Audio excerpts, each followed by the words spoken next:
Class 9th ए के बच्चे ध्यान देंगे। पिछले दिन हम लोग हिंदी क्षितिज भाग 1 में गद्य में पाठ 2 लहसा की ओर, जिसके लेखक राहुल सांकृत्यायन जी है, इस पाठ पर चर्चा किए। इस पाठ का सारांश पढ़े, कहानी को देखे, जो एक यात्रा वृतांत है। लहसा जाने में लेखक को किन किन बातों की कठिनाइयाँ हुई, उन कठिनाइयों को कैसे सामना किए और उसके बाद वहाँ से कैसे वो वापस आए, वही यात्रा वृतांत में लिखे हैं। आज हम लोग पाठ्य पुस्तक से जो प्रश्न है उसके बारे में देखेंगे। तो पाठ्य पुस्तक का पहला प्रश्न है बच्चों कि थोड़ला के पहले के आखिरी गांव पहुंचने पर भिखमंगे के वेश में होने के बावजूद लेखक को ठहरने के लिए उचित स्थान मिला, जबकि दूसरी बात यात्रा के समय भद्र वेश में भी उन्हें वापस नहीं दिला सका। ऐसा क्यों नहीं दिला सका? बच्चों उत्तर देखना कि तिब्बत के इस मार्ग पर सभी यात्रियों के लिए एक जैसी व्यवस्था नहीं होती। जान पहचान होने पर ठीक जगह मिल जाती थी जो जान पहचान का होता था, वरना वहीं उस व्यक्ति को भटकना पड़ता था। यात्रियों का आदर सत्कार करना उन लोगों की उस समय की मनोदशा पर ही निर्भर करता था। शाम के 6 बजे के बाद गांव के लोग मदिरा जैसे पेय पदार्थ पीकर और होश में नहीं रहते थे, इसलिए वे अंतर नहीं कर पाते थे कि यात्रियों के कैसे वस्त्र पहन रखे हैं या किसके साथ कैसा आदर सत्कार करना चाहिए। यही कारण था कि दूसरी बार भद्र वेश में भी उन्हें उचित स्थान नहीं मिल पाए। दूसरा प्रश्न है बच्चों, उस समय के तिब्बत में हथियार का कानून न रहने के कारण यात्रियों को किस प्रकार का भय बना रहता था? तो इस प्रश्न का उत्तर हम लोग पढ़े हैं कि उस समय के तिब्बत में हथियार का कानून न रहने के कारण वहाँ के लोग बंदूक या पिस्तौल लाठियों की तरह कंधे पर लेकर चलते थे। वहाँ का स्थान निर्जन होने के कारण यात्रियों को डाकुओं का हमेशा डर बना रहता था। सरकार पुलिस और खुफिया विभाग पर अधिक खर्च नहीं करती थी। वहाँ डाकू किसी को भी आसानी से मार देते थे, इसलिए यात्रियों को हत्या और लूटपाट का हमेशा डर बना रहता था। तीसरा प्रश्न है बच्चों, लेखक लंगकोर के मार्ग में अपने साथियों से किस कारण बिछड़ गया? उनके साथी सुमित थे, उस सुमित साथी से कैसे पीछे हो गए, बिछुड़ गए? उत्तर है बच्चों कि लेखक लंगकोर के मार्ग में अपने साथियों से इसलिए पिछड़ गया क्योंकि वहाँ का रास्ता ऊंची चढ़ाई का था और जो घोड़ा लेखक को मिला था वह बहुत सुस्त था, धीरे धीरे चल रहा था, वो थक गया था। लेखक रास्ता भी भटक गया था क्योंकि 2 रास्ते एक साथ निकल रहे थे। वह गलत रास्ते पर 1.5 किलोमीटर तक चला गया था और लोगों से पूछने पर सही रास्ते का पता चला। तब तक उनके पास उसी रास्ते पर आकर पुनः सही रास्ते को पकड़ा और अपने मित्र से मिला, अपने साथी से मिला। चौथा प्रश्न है, लेखक ने शेखर बिहार में सुमति को उसके यजमानों के पास जाने से रोका। लेकिन दूसरी बार रोकने का प्रयास क्यों नहीं किया? तो बच्चों, लेखक ने शेखर विहार में सुमत को उसके यजमानों के पास जाने से रोका, क्योंकि उसे वहां लगभग 1 सप्ताह लग सकता था और लेखक के पास उतना समय इंतजार करने के लिए नहीं था। परंतु दूसरी बार इसलिए नहीं रोका क्योंकि लेखक को बुद्ध वचन के अनुवाद की मूल्यवान हस्तलिखित पोथियां मिल गई थी, जिनका अध्ययन लेखक एकांत में करना चाहता था। 5वां प्रश्न है, अपनी यात्रा के दौरान लेखक को किन किन कठिनाइयों का सामना करना पड़ा? तो बच्चों, अपनी तिब्बत यात्रा के दौरान लेखक को अनेक कठिनाइयों का सामना करना पड़ा। जैसे लेखक को भिखारी के वेश में यात्रा करना पड़ा, रास्ते में वह अपने साथियों से पिछड़ गया था, वह रास्ता भटक गया था, अपना सामान उसे स्वयं पीठ पर बांधकर ढोना पड़ता था, अधिक ठंड और कड़ी धूप का सामना करना पड़ रहा था और लौटते समय ठहरने के लिए अच्छा स्थान नहीं मिला।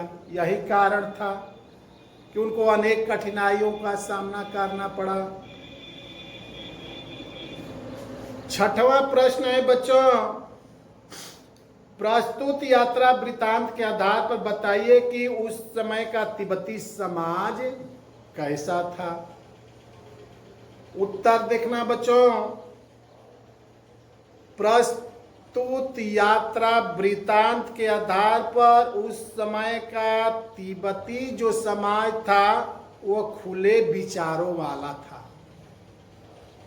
वहां किसी प्रकार का सामाजिक भेदभाव और छुआछूत नहीं था, छुआछूत की भावना नहीं थी, स्त्रियों में पर्दा प्रथा नहीं थी, वे धार्मिक चिन्ह गंडों में विश्वास रखते थे, अपरिचित व्यक्ति भी घर के अंदर जा सकता था और अपनी चाय बना सकता था। वहां के निवासी शाम 6 बजे के बाद छंद पीकर यानी मदिरा पीकर बेहोश हो जाते थे, मस्त रहते थे। 7वां प्रश्न है बच्चों, मैं अब पुस्तकों के भीतर था, नीचे दिए गए विकल्पों में से कौन सा इस वाक्य का अर्थ बतलाता है? पहला है, लेखक पुस्तकें पढ़ने में रम गया। ख, लेखक पुस्तकों की शेल्फ के भीतर चला गया। ग, लेखक के चारों ओर पुस्तकें ही थी। घ, के पुस्तकों में लेखक का परिचय और चित्र छपा था।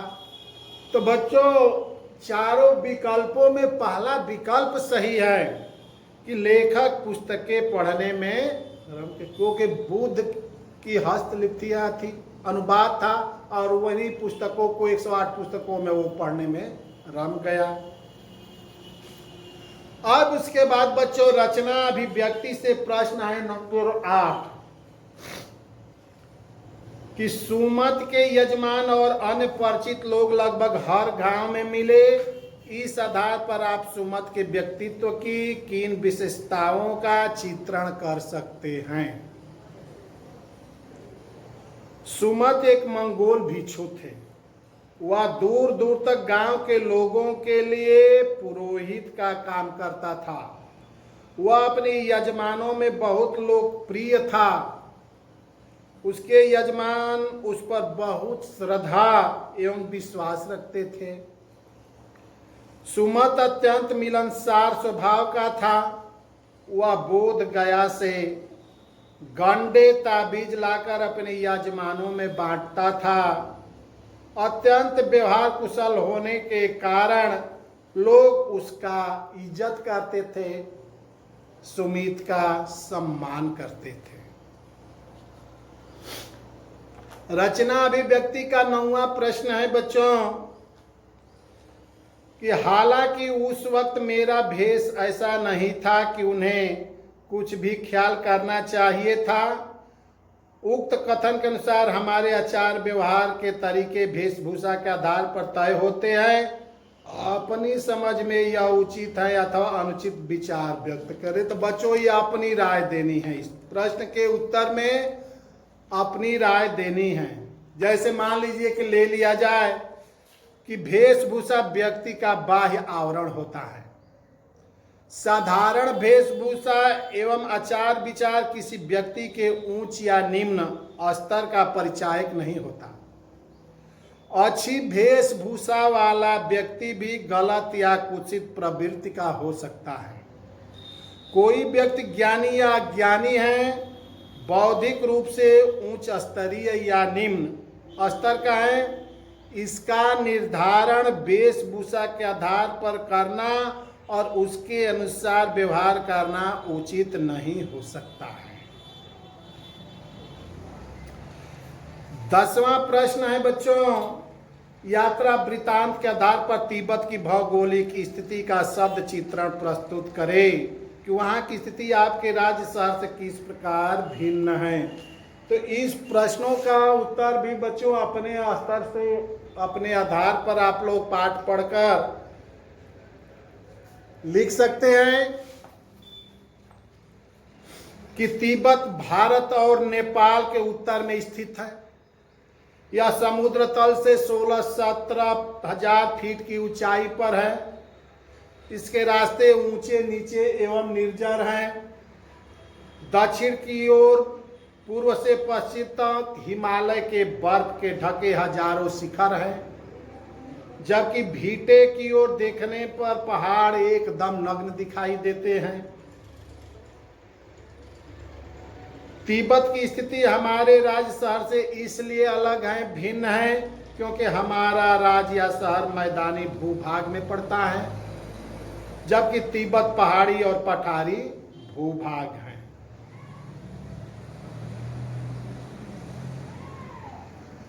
भाषा अध्ययन किसी भी बात को अनेक प्रकार से कहा जा सकता है। जैसे सुबह होने से पहले हम गांव में थे, पाँव फटने वाले थे कि हम गांव में थे, तारों की छांव रहते रहते हम गांव पहुंच गए। नीचे दिए गए वाक्यों को अलग तरीके से लिखिए। तो पहले का उत्तर है बच्चों कि पता ही नहीं चलता कि घोड़ा आगे जा रहा है या पीछे। दूसरा कि कभी लगता था कि घोड़ा आगे जा रहा है तो कभी लगता था कि पीछे। नीचे दिए गए वाक्य को अलग तरीके से लिखिए। जा नहीं पड़ता कि घोड़ा आगे जा रहा है या पीछे। तो क्या लिखेंगे बच्चों? जान नहीं पड़ता कि घोड़ा आगे जा रहा है पीछे। तो पहला वाक्य लिखेंगे कि पता ही नहीं चलता था कि घोड़ा आगे जा रहा है या पीछे।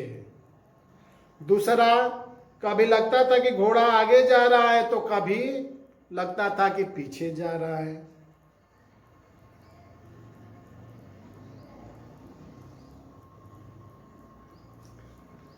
तो इस वीडियो को देखकर पाठ्य पुस्तक से जो प्रश्न मैं दिया हूं उसको आप लोग अध्ययन कीजिएगा।